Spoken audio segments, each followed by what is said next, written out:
پھیلایا ہوا پروپیگنڈا کیا ہے؟ جانوروں سے محبت یہ سکھائیں گے ہمیں؟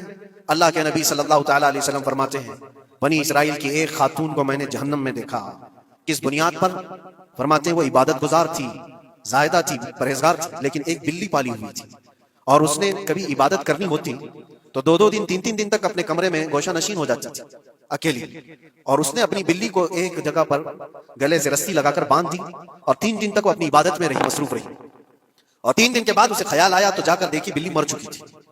حدیث پاک میں صحیح حدیث ہے، اللہ کے نبی صلی اللہ علیہ وسلم فرماتے ہیں صرف اس بنیاد پر اللہ تبارک و تعالیٰ وہ عبادت کرنے والی عورت کو جہنم میں بھیج دیا. جو میری مخلوق پر رحم نہیں کرتا وہ رحم کے قابل نہیں ہے. یہ سکھائیں گے ہمیں جانوروں پر رحم کرنا؟ ہم جس جانور کو ذبح کرتے ہیں وہ اللہ کے حکم سے کرتے ہیں، اس کے علاوہ کسی بھی جانور کو ظلم کرنا، اللہ کے نبی صلی اللہ تعالیٰ علیہ وسلم کی حدیثوں میں سے یہ ہے کہ جانور پر ظلم کرنا ذمی پر ظلم کرنے سے بڑا ہے. اور ذمی کیا ہے؟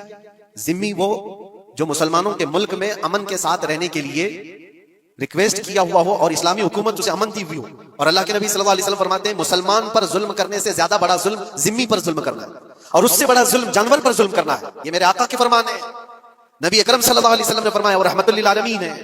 اور ایک بڑی بات میں آپ کو بتاؤں، جو یہ پھیلایا جاتا ہے کہ جانوروں پر ظلم، سیدنا امام غزالی رحمۃ اللہ تعالی علیہ کی بات میں پڑھ رہا تھا، حجت الاسلام، جن کی کتابیں پڑھ کر کے لوگ اللہ کے ولی بن گئے. امام غزالی کا نام سنا ہے؟ اتنی کتابیں انہوں نے لکھا، تصوف کے امام ہیں، علم کلام کے امام ہیں، منطق کے امام ہیں، فقہ و تصوف کے امام ہیں، بے شمار علوم و فنون کے دریا بہائے ہیں. اس حجت الاسلام امام غزالی رحمۃ اللہ علیہ کے انتقال کے بعد ان کے بھائی نے ان کو خواب میں دیکھا اور پوچھا آپ کے ساتھ اللہ نے کیا معاملہ فرمایا؟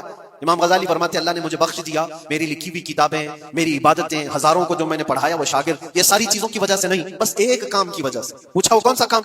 کہا ایک بار میں کتاب لکھ رہا تھا اور سیاہی میں قلم ڈبو کر کے لکھا جاتا تھا، اور سیاہی جو بنتی تھی وہ پھلوں کے رس سے نکال کر، اور لکڑی کا قلم اس میں ڈبو کر کے لکھا جاتا تھا. تو میں لکھ رہا تھا کہ ایک مکھی آ کر سیاہی پر بیٹھ گئی، میں اپنا قلم روک لیا کہ ہو سکتا ہے وہ پیاسی ہو، پی کر چلی جائے. کافی دیر تک وہ مکھی اس سیاہی پر بیٹھی رہی، اور پی کر کے جب وہ اڑ گئی تو پھر میں اپنا قلم چلاتا رہا. یہ بات تو زندگی میں آئی اور گئی، میں نے تو اس کو چھوٹا سمجھا تھا، لیکن میری موت کے بعد رب تبارک و تعالیٰ نے مجھے اٹھا کر فرمایا جس نے میری چھوٹی مخلوق پر رحم کیا، بس اس نیکی کی بنیاد پر میں تجھے جنت عطا کرتا ہوں. ایک جانور پر رحم کرنے کی بنیاد پر، ایک جانور پر رحم کرنے کی بنیاد پر. اور حدیث پاک میں، صحیح حدیث پاک میں یہ بھی ہے، ایک طوائف تھی جس نے مرتے ہوئے کتے کو بچایا تھا پانی پلا کر، اور اس بنیاد پر اس کی بخشش ہو گئی. طوائف تھی اور رحم کیا جانور پر تو اس کی بخشش ہو گئی. میں اسلام کی وہ چیزیں تمہیں بتا رہا ہوں